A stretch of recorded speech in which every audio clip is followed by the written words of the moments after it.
materials for learners with disabilities.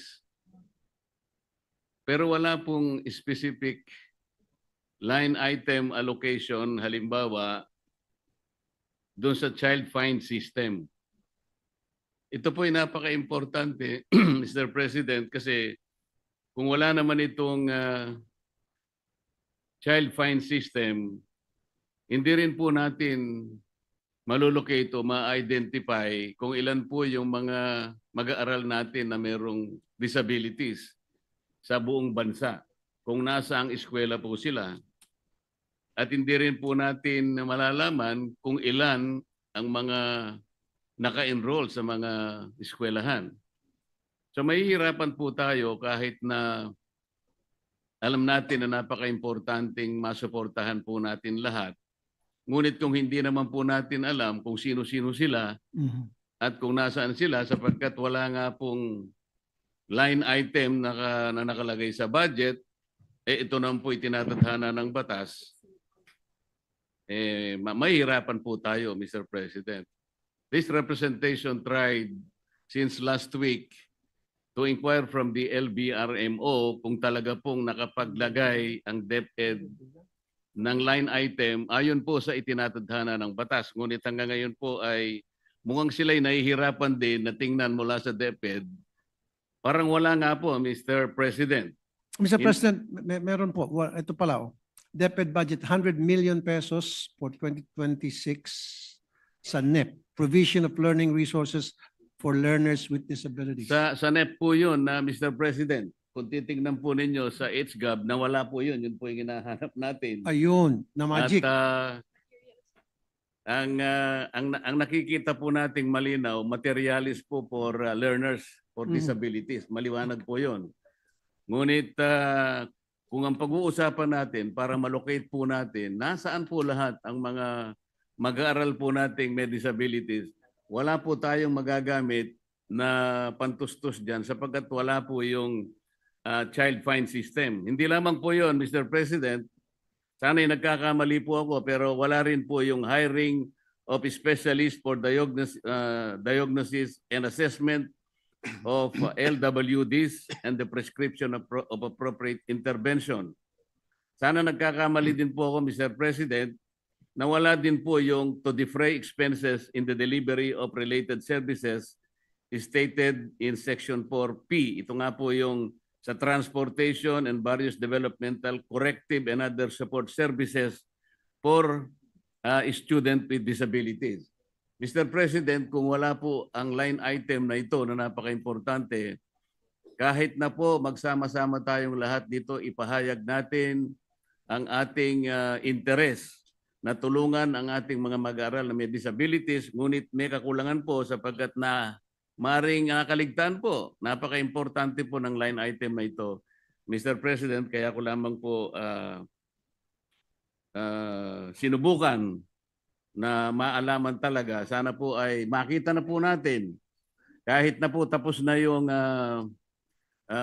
individual amendments, Mr. President, siguro po ay ang representasyong ito isusulat sa ating chairman para sa ganon makahanap pa po tayo ng fiscal space. Nakita ko po kasi yung opisina po ng PCO na nagka-doble-doble po yung paglalagay po nila ng gastusin tungkol sa pag-host natin ng ASEAN.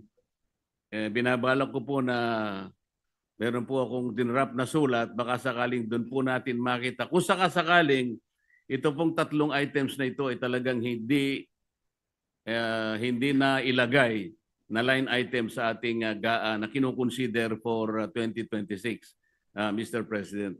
Maraming salamat po, Mr. President. Maraming salamat. Thank you. Thank you. Mr. President, I would like to thank the Senator from Tarlac for raising that issue, and I promise, Mr. President, to my colleagues that after this, I would confer with the Chairman, Committee Chair sa Public Health at saka sa DSWD as well as Finance Committee Chair para pag-usapan ito yung mga budget na karapat-dapat para matugunan itong mga pinag-usapan natin dito. Tulad sinabi nga ni Senator Marcoleta na walang saysay itong pinag-usapan natin paano tayo susuporta dito sa mga magagandang programa natin pamalaan kung nawawala naman daw yung budget at wala naman daw sa NEP, correct me if I'm wrong.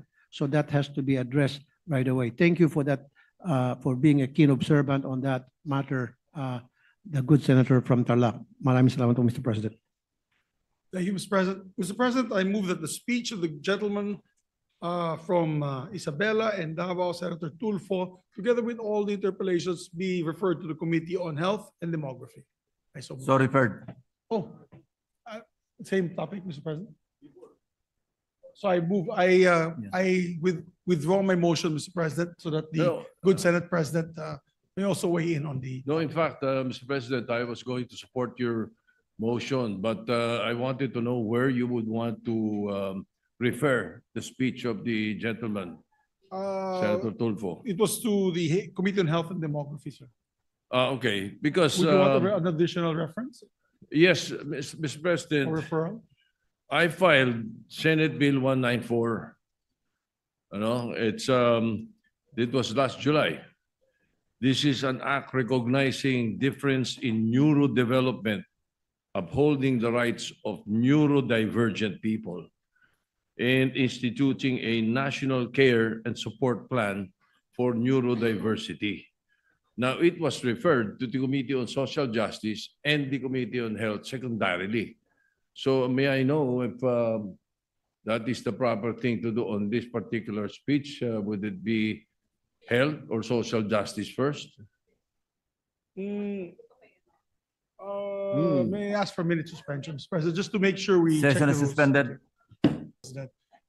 His bill was referred to the Committee on Social Justice. Usually, social justice, you discuss reforms, programs for the indigent patients, yung mga programs ng DSWD, yan yung factor dyan. On the bill of the Senate President, Mr. President, it has a big health component. So maybe we'll just reverse the referral. So I move, Mr. President, with the permission of the body, that the bill of Senate President Tito Soto be referred to the Committee on Health and Demography as well as Primarily. Social Justice. As the Primarily. primary committee is Health and Demography. Secondarily, And secondarily is the Committee on Social Justice. An objection? Hearing none, the motion is approved. And at the Then- same time, what we yeah. can do also, Mr. President, is that Privilege speech. the privilege speech and all the interpellators or interpellations be placed primarily the Committee on Health and Demography as well as secondarily to the Committee on Social Justice. I so move, Mr. President. I so move, Mr. President. Approved. Thank you very much. Thank you. Mr. President, we'll take up the bill of Senator Bam, but I think mag-interpolate yata si Senator Pino. Si Ma'am na lang po natin. Thank you, Mr. President. Mr. President, I move that we Sandali lang. Mr. President, I move that we consider Senate Bill number 1482 under Committee Report number 6. This is the Classroom Building Acceleration Program. I so move, Mr. President. 1482 or 18? Yes, did you the say? first item on our agenda for interpellation, Senate Bill number 1482. Mr. President. 1482. All right. Any objection? Hearing none. Approved. Thank you. We'd like to recognize the sponsor of the measure, Senator Bam Aquino, our distinguished colleague from Tarlac and the Republic of the Philippines, and to interpolate our distinguished Senate President Pro Temp, Senator Panfilo Lacson. Senator Bam Aquino is recognized to sponsor and to interpolate the President Pro Tem, Senator Ping Lacson. Thank you, Mr. President. Will the distinguished sponsor of this measure yield the floor to this representation for a few clarificatory questions? I would be very honored, Mr. President. Thank you. At the outset, Mr. President, it goes without saying that this representation is fully supportive of your honor's initiative, no, to accelerate the construction of classrooms and school buildings. However, there are some issues that need to be resolved or at least clarify with the end in view of making sure that once enacted into law, the measure will truly serve its purpose and not end up as a dead letter law. No? Yes, Kasi Mr. maraming President. issues po rito. First off, Mr. President, under Section 3 of Senate Bill 1482, yung civil society organization or CSO refers to a non-state, nonprofit association that works to improve society and the human condition, the basic types of which include non-government organizations, civic organizations, cooperatives, social movements, professional groups, and business groups. No, I think you called this provision under Section 3 from the DILG Memorandum Circular, no, 2025-050, kasi parang verbatim. Ano? However, under the new Government Procurement Act or Republic Act 12009, CSOs or People's Organization, POs, are to be invited as observers throughout all the procurement process. However, non-government organizations are allowed to participate in negotiated procurement, you know, when an appropriation law or ordinance earmarks an amount to be specifically contracted out to non-government organizations. There goes the problem, Mr. President. Kasi kung i-involve natin ng mga CSOs sa construction ng buildings, ano, one way or the other, directly or indirectly, at na-interchange natin yung definition ng non-government organization with CSOs, baka magnapolis tayo rito. Okay.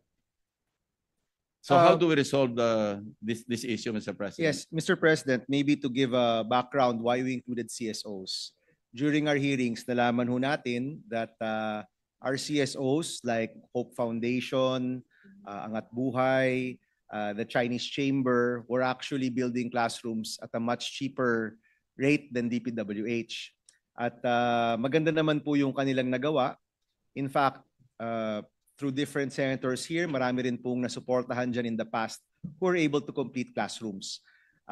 In fact, I found out recently that there's one NGO, I think, that has made more classrooms than DPWH. So what we included, Mr. President, is we included CSOs with track record in school building para masigurado na wala pong fly-by-night NGOs or CSOs ang masasama dito.